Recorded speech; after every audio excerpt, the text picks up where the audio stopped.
छत्तीसगढ़ी गाने देखने के लिए हमारे YouTube चैनल को सब्सक्राइब करें और नए अपडेट्स जानने के लिए बेल आइकन के बटन को क्लिक करें।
बाजे अवध माँ कै जोड़ी बाजे गोकुल माँ, कै जोड़ी बाजा बाजे अवध माँ, कै जोड़ी बाजे गोकुल माँ।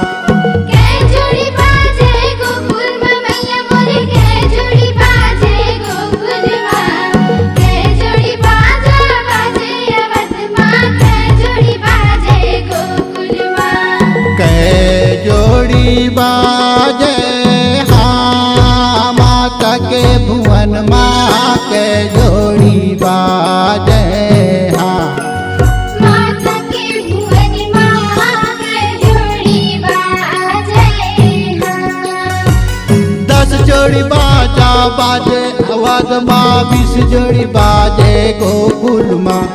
10 जोड़ी बाजा बाजे अवध माँ, 20 जोड़ी बाजे गोकुल माँ।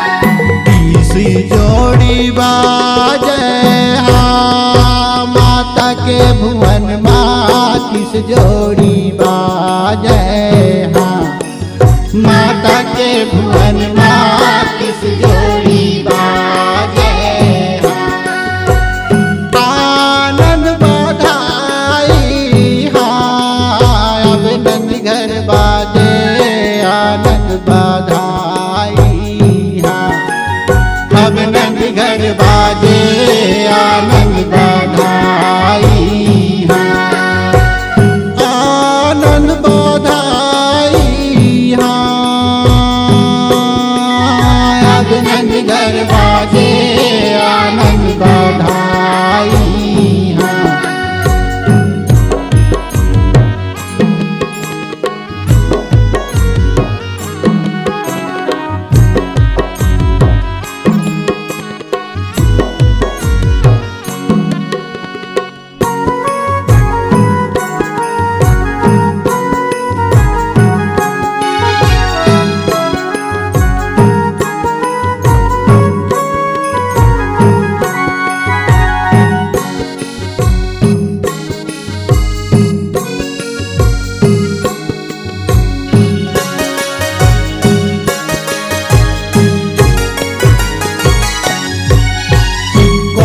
लगन माँ राम जन्म ले कौन में भारत भाई, कौन लगन माँ राम जन्म ले कौन में भारत भाई।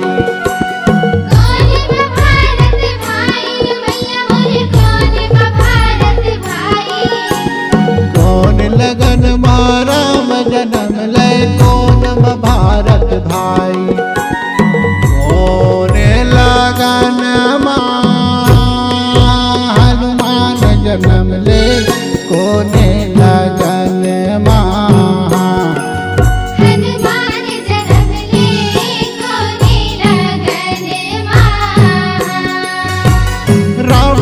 नवमी बर राम जन्म ले यशवी भारत भाई।